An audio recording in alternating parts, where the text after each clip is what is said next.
Channel. So ಈಗ war ನಡೀತಿದೆ, LPG gas shortage ಬರ್ತಿದೆ. ಸೊ ಈಗ ನಾನು ಟಿಪ್ಸ್ ಹೇಳ್ತೀನಿ, ಬನ್ನಿ. ಸೊ ಈಗ ನಾವು ಫ್ರಿಜ್ಜಿಂದ ಏನಾರು ತೆಗಿತೀವಿ, ಆಮೇಲೆ ನಾವು ಡೈರೆಕ್ಟಾಗಿ ಗ್ಯಾಸಲ್ಲಿ ಇಡ್ತೀವಿ. ಸೊ ನಾವು ರೂಮ್ ಟೆಂಪ್ರೇಚರ್ಗೆ ಬರೋಂಗಿದ್ರೆ ನಾವು ಅರ್ಧ ಗಂಟೆ ಹೊರಗೆ ಇಡಬೇಕು, ಆಮೇಲೆ ಕುಕ್ ಮಾಡಬೇಕು. ಸೊ ಈಗ ನಾನು ಹಾಲು ತೊಗೊಂಡಿದ್ದೀನಿ. ಸೊ ಈಗ ಹಾಫ್ ಆನ್ ಅವರ್ ಆಗಿದೆ, ರೂಮ್ ಟೆಂಪ್ರೇಚರ್ಗೆ ಬಂದಿದೆ, ಅದಾದಮೇಲೆ ಬಿಸಿಯಾಗಿ ಇಡಬೇಕು. ಸೊ ಈಗ ನಾನು ನೀರು ಇಟ್ಟಿದ್ದೀನಿ. ಸೊ ನೀವೇನು ಮಾಡ್ತೀರಾ ಅಂದರೆ ಫುಲ್ ಗ್ಯಾಸ್ ಹೊರಗೆ ಬಂದುಬಿಡುತ್ತೆ, ಆಮೇಲೆ ತುಂಬ ಗ್ಯಾಸ್ ವೇಸ್ಟ್ ಆಗುತ್ತೆ. ಅದಕ್ಕೆ ದಬ್ರಿ ಎಷ್ಟಿದೆ ಅಷ್ಟೇ ಫ್ಲೇಮ್ ಇಡಬೇಕು. ನೋಡಿ, ಅದು ಗ್ಯಾಸ್ ದಬ್ರಿ ಒಳಗೆ ಇದೆ, ಹೊರಗೆ ಬರ್ತಿಲ್ಲ. ಇದರಿಂದ ನಮ್ಮದು ಗ್ಯಾಸ್ ವೇಸ್ಟ್ ಆಗಲ್ಲ. ಈಗ ನಾನು ಥರ್ಡ್ ಟಿಪ್ ಹೇಳ್ತೀನಿ. ಅಕ್ಕಿ ಮತ್ತು ಬೇಳೆನ ಒಟ್ಟಿಗೆ ಒಂದು ದೊಡ್ಡ ಕುಕ್ಕರಲ್ಲಿ ಬೇಯಿಸಿದ್ರೆ ನಮ್ಮದು ಗ್ಯಾಸ್ ವೇಸ್ಟ್ ಆಗಲ್ಲ, ಗ್ಯಾಸ್ ಸೇವ್ ಆಗತ್ತೆ. ಫೋರ್ತ್ ಟಿಪ್ ಇದು, ಅಕ್ಕಿ ಬೇಳೆ ಕಾಳನ್ನ ಸೋಕ್ ಮಾಡಿ ಕುಕ್ ಮಾಡಿದ್ರೆ ಗ್ಯಾಸು ನಮ್ಮದು ಸೇವ್ ಆಗತ್ತೆ. ಈಗ ನಾವು ಗ್ಯಾಸ್ ಆನ್ ಮಾಡಿದಾಗ ಆರೆಂಜ್ ಫ್ಲೇಮ್ ಬಂದರೆ ನಮ್ಮದು ಬರ್ನರು ಕ್ಲೀನ್ ಇಲ್ಲ, ಅದು ಕ್ಲೀನ್ ಮಾಡ್ಬೇಕು ನಾವು.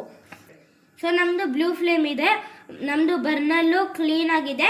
ಯಾರ್ದು ಆರೆಂಜ್ ಫ್ಲೇಮ್ ಬರ್ತಿದೆ ಅದು ಕ್ಲೀನ್ ಆಗಿಲ್ಲ, ಜಲ್ದಿ ಹೋಗಿ ತೊಳೀರಿ. ಸೊ ಇದು 6th ಟಿಪ್. ಈಗ ನಾವು ಮನೇಲಿ ಈ ಥರ ನಾರ್ಮಲ್ ಲೈಟರ್ ಯೂಸ್ ಮಾಡ್ತೀವಿ. ಆಮೇಲೆ ಇದು ಆನ್ ಮಾಡಿದಾಗ ಸ್ವಲ್ಪ ವೇಸ್ಟ್ ಆಗುತ್ತೆ, ಠಕಾರ ಅನ್ಬೇಕು, ಆಮೇಲೆ ತುಂಬ ಗ್ಯಾಸ್ ವೇಸ್ಟ್ ಆಗುತ್ತೆ. ಸೊ ಈಗ ನಾವು ಈ ಥರ ಲೈಟರ್ ಯೂಸ್ ಮಾಡಬೇಕು. ಸೊ ಇದು ಎಲೆಕ್ಟ್ರಿಕ್ ಲೈಟರ್. ಇದು ಇಲ್ಲಿ ಸಿಪಿನ್ ಬರುತ್ತೆ ಚಾರ್ಜ್ ಮಾಡೋಕ್ಕೆ. ನೀವು ಅಮೆಝಾನ್ನಲ್ಲಿ ಎಲೆಕ್ಟ್ರಿಕ್ ಲೈಟರ್ ಅಂತ ಹುಡುಕ್ಬೋದು. ಸೊ ಇದು ಈ ಥರ ಬರುತ್ತೆ. ಸೊ ಇಲ್ಲಿ ಒಂದು ಈ ಥರ ಇರುತ್ತೆ. ಸೊ ಇದನ್ನು ಪುಷ್ ಮಾಡಬೇಕು.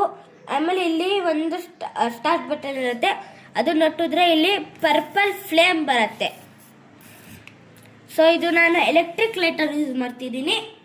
ಸೊ ಈಗ ನಾನು ಗ್ಯಾಸ್ ಆನ್ ಮಾಡಿದೆ, ಒಂದ್ಸಲಿಗೆ ಜೋರಾಗಿ ಬರುತ್ತೆ. ಮತ್ತೆ ತೋರಿಸ್ತೀನಿ ನಿಮಗೆ, ಬನ್ನಿ.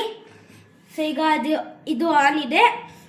ಈಗ ಗ್ಯಾಸ್ ಆನ್ ಮಾಡ್ತೀನಿ, ಇಲ್ಲಿ ಬಟನ್ ಇರುತ್ತೆ, ಒಂದೇ ಸೆಕೆಂಡಲ್ಲಿ ಬಂದ್ಬಿಡತ್ತೆ ಗ್ಯಾಸು. ಸೊ ಇದು ನಾರ್ಮಲ್ ಲೈಟರ್, 1 ಸೆಕೆಂಡಲ್ಲೂ ಬರಲ್ಲ, ತುಂಬ ಗ್ಯಾಸ್ ವೇಸ್ಟ್ ಆಗುತ್ತೆ. ಸೊ ಈ ವಿಡಿಯೋನ ಲೈಕ್, ಶೇರ್ ಆ್ಯಂಡ್ ಸಬ್ಸ್ಕ್ರೈಬ್ ಮಾಡಿ. ಈ ವಿಡಿಯೋನ ಎಲ್ಲರಿಗೂ ಕಲಿಸಿ, ಆಮೇಲೆ ಅವರನ್ನ ಅವೇರ್ ಮಾಡಿ ಗ್ಯಾಸ್ನ ಹೆಂಗೆ ಸೇವ್ ಮಾಡೋದು. Bye friends.